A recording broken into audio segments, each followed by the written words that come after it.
planiraju, pa da nam dođu na pozornicu. Ajmo djedice!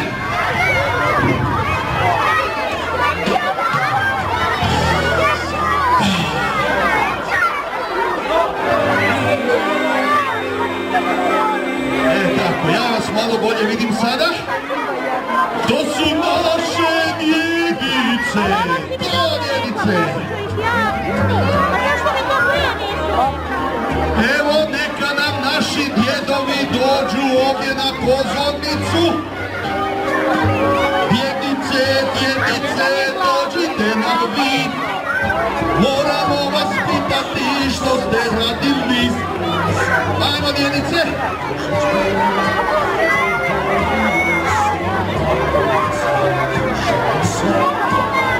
Nek se danas